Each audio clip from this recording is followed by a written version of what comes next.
Hi everyone, code and learn with Manmohan channel पे आप लोग का फिर से बहुत बहुत स्वागत है। तो हमारे चैनल पे जो सी प्लस प्लस का कोडिंग सीरीज चल रहा था, जिसमें हमने ऑलरेडी 10 पार्ट्स इसका कंप्लीट कर चुके हैं और जो आज का जो आपका पार्ट है वो 11 पार्ट्स है। हमने ऑलरेडी इस चैनल पे इस कोडिंग सीरीज के अंदर 15 क्वेश्चंस कंप्लीट कर चुके हैं। जो आपका प्रीवियस क्वेश्चंस कंप्लीट किए थे हम, वो था आपका पैलिंड्रोम चेक करना था। कोई भी नंबर्स आपका दिया गया उसको चेक करना था कि पैलिंड्रोम आपका नंबर्स है नहीं, ठीक है। उससे आज बेहतर प्रोग्राम है जो आपका आज का जो टॉपिक है, आज का जो जो हम टॉपिक कवर करने जा रहे हैं, इसके अंदर ये भी कोई भी नंबर्स आपका दिया रहेगा, उस नंबर्स को चेक करना रहेगा कि वो नंबर्स आपका आर में स्ट्रॉन्ग नंबर है या नहीं, ठीक है। तो सबसे पहले मैं बता दूं कि आर में स्ट्रॉन्ग नंबर्स कौन सा होते हैं, ताकि हम उस चीज को बढ़िया से चेक कर पाए और जो कंसेप्ट है उसके अंदर अप्लाई कर पाए, ठीक है। तो आर में स्ट्रॉन्ग नंबर्स वो नंबर्स होते हैं, जैसे कोई भी नंबर्स आपका दिया गया है, हम कोई भी नंबर्स लेंगे और उस नंबर्स का क्यूब करेंगे, वन वन करके क्यूब करेंगे, ठीक है। और उस क्यूब का जो समेशन होगा उस नंबर्स के इक्वल होना चाहिए। जैसे 153 है, 153 का हम क्यूब करते हैं तो 153 आता है, तो नंबर्स क्या आपका आर में स्ट्रॉन्ग नंबर्स है। अगर इसके जगह कोई और नंबर्स हम लेते हैं, जैसे 256 या कोई भी रेंडमली कोई भी नंबर्स लेते हैं और उसको चेक करते हैं, उसका जो क्यूब निकालते हैं, क्यूब फाइंड करने के बाद, सम करने के बाद अगर आपका उस नंबर्स की इक्वल टू नहीं आता है तो वो नंबर्स आपका आर में स्ट्रॉन्ग नंबर्स नहीं है। लेकिन मैं ये आपको ऑलरेडी बताया हूं यहाँ पे, इसका हम कैसे जान समझेंगे कि ये नंबर्स आपका आर में स्ट्रॉन्ग नंबर्स है या नहीं है। तो आज का जो प्रोग्राम होने वाला है इसके अंदर हम यही कंसेप्ट यूज करेंगे और चेक करेंगे कि आपका नंबर जो है वो आर में स्ट्रॉन्ग नंबर है नहीं। तो चलिए चेक करते हैं और देखेंगे कि वो नंबर्स आपका आर में स्ट्रॉन्ग नंबर आइए है या नहीं। जो फर्स्ट प्रोग्राम है करते हैं आर में स्ट्रॉन्ग चेक करते हैं कि नंबर्स आपका कोई भी दिया गया है वो नंबर्स आपका आर में स्ट्रॉन्ग है नहीं। मैंने आपको आर में स्ट्रॉन्ग बता दिया कि आर में स्ट्रॉन्ग आपका होता क्या, ठीक है। तो फर्स्ट ऑफ ऑल यहाँ से हम लैंग्वेज सेलेक्ट कर लिए हैं। देन लैंग्वेज सेलेक्ट करने के बाद यहाँ से इसको क्या करना है, std को रिमूव करना है। मैं बार बार बता देता हूँ। और यहाँ पे आपको यूजिंग नेम स्पेस का यूज करना है ताकि आपको बार बार std का यूज ना करना पड़े, ठीक है। चलिए अब यहाँ से वेरिएबल को डिक्लेयर करेंगे। सबसे पहले जो है आपका इंटर इंटीजर्स नंबर्स लेंगे, देन उसके बाद ओरिजिनल, ठीक है। क्या ओरिजिनल हो गया आपका नंबर को स्टोर करने के लिए, क्योंकि जब तक आप नंबर से स्टोर नहीं करें तो कैसे पता चलेगा, ठीक है। तो ओरिजिनल का यूज हम लोग यहाँ पे नंबर्स के स्टोर के लिए करेंगे।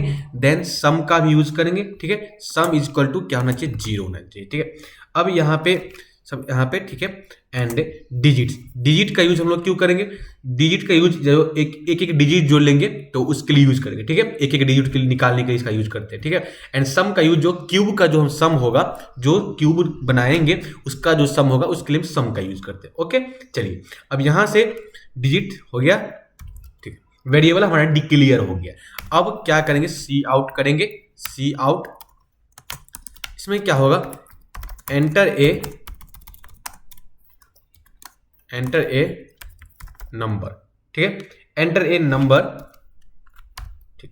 कोई भी एक नंबर्स लेंगे, क्योंकि नंबर्स लेने के बाद ही पता चलेगा ना कि उसको आर में स्टॉक चेक कर पाएंगे, ठीक है।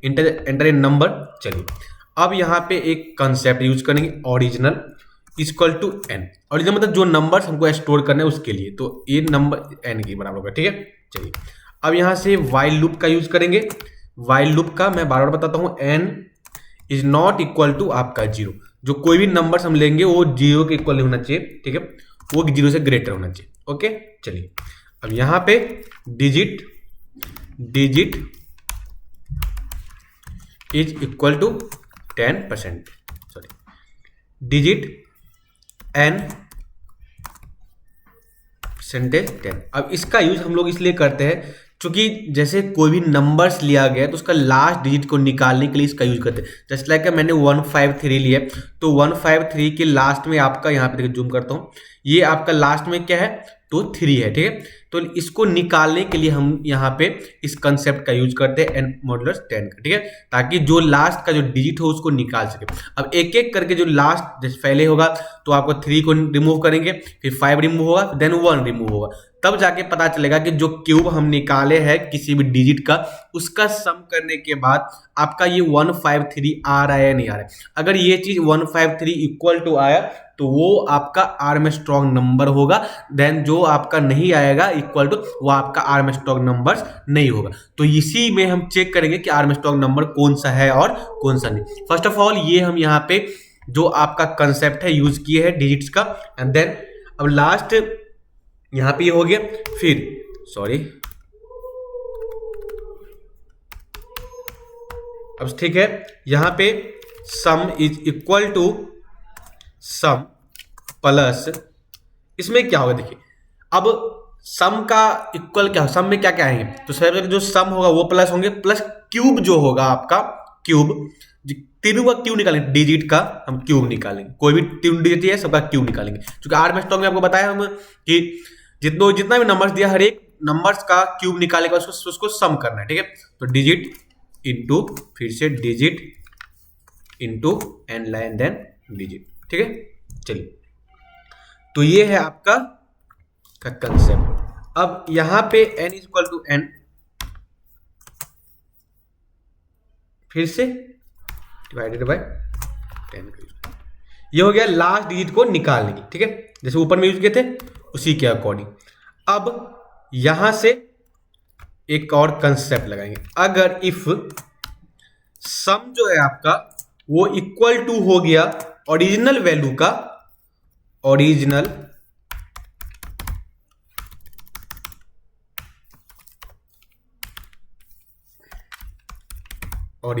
ठीक है, ओरिजिनल का, तो वो क्या हो जाएगा, आर्मस्ट्रॉन्ग आपका प्रिंट कर देगा यहां पे कि this number is Armstrong number, ठीक है। तो यहां पे हम लिख सकते हैं ओरिजिनल एंड देन फिर से original is an Armstrong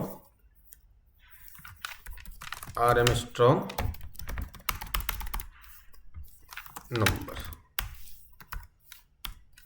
Armstrong number,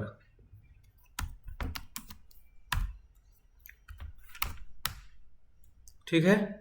यहां से ये आर्मस्ट्रॉन्ग नंबर्स हो जाएंगे। इक्वल टू हो गया तो चलिए यहां पे एक मिनट,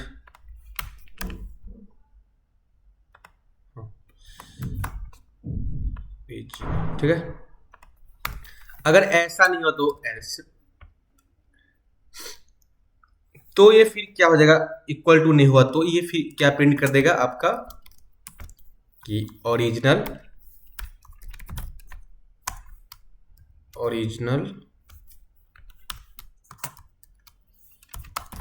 इज एन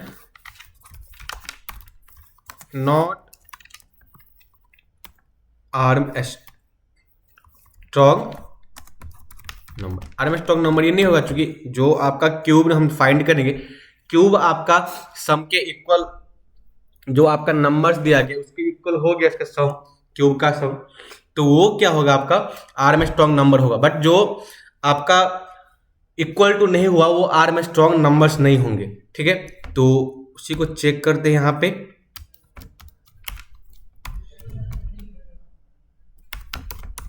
ठीक है। अब इसको रन करके देख रहे हैं कि जो मैंने कंसेप्ट यहाँ पे यूज किया है उससे प्रिंट आपका हो रहा है। अब यहाँ पे इसको चेक करके देख रहे हैं कि ये नंबर्स आपका आर्मस्ट्रॉन्ग नंबर्स है या नहीं, पहले इसको रन करके देख रहे हैं। अब यहाँ से रन करके देख रहे हैं, ठीक है। रन पे क्लिक करेंगे, यहाँ पे क्या है, एंटर इन नंबर। अब मैं यहाँ से कोई भी एक नंबर लेता हूँ 153, ठीक है। तो 153 इज एन आर्मस्ट्रॉन्ग नंबर। अगर आप इसका क्यूब करते हैं 1 डिजिट का, 1 का, 5 का एंड देन 3 का, फिर तीनों नंबर्स का क्या करेंगे, ऐड करेंगे, तो आपका 153 इसका सम आएगा। तो ये क्या है, आपका आर्मस्ट्रॉन्ग नंबर है। लेकिन मैं इसके जगह एक और डिफरेंट नंबर लेके देख रहा हूं, कोई भी, जैसे 256 नंबर्स लिए, तो क्या है 256 आपका आर्मस्ट्रॉन्ग नंबर नहीं है। अब ये नंबर इसलिए आर्मस्ट्रॉन्ग नहीं होगा क्योंकि जब इसका हम क्यूब करेंगे 2 का, 5 का एंड देन 6 का, फिर उसको ऐड करेंगे तो ये आपका 256 नहीं इसका आंसर आएगा। इसलिए ये क्या आपका आर्मस्ट्रॉन्ग नंबर नहीं। तो आर्मस्ट्रॉन्ग नंबर्स का यही कंसेप्ट था कि जो भी कोई भी नंबर्स आपका दिया है उसका क्यूब करेंगे और क्यूब के बाद उसका सम करते हैं। सम करने के बाद अगर आपका वो नंबर्स के इक्वल टू आ गया तो आपका वो नंबर्स क्या आर्मस्ट्रांग है, अगर ऐसा नहीं आया तो नंबर्स आपका आर्मस्ट्रांग नंबर्स नहीं है, ठीक है। तो यही कंसेप्ट था आज का जो लेक्चर था इसके अंदर, और ये था आपका हमने ऑलरेडी हमने 16 क्वेश्चंस आर कंप्लीट कर चुके हैं, ठीक है। तो थैंक यू सो मच, आप लेक्चर में बने रहे और आपका जो कंसेप्ट है वो क्लियर हो गए होंगे। मैं जो शुरू से लेकर के अंत तक पूरा कंसेप्ट के साथ इसमें हम लोग यूज कर रहे हैं, जो हमने ऑलरेडी थ्योरी में पढ़ा है, तो सारा कंसेप्ट यहाँ पे यूज हो रहा है। So thank you so much, मिलते हैं नेक्स्ट लेक्चर में।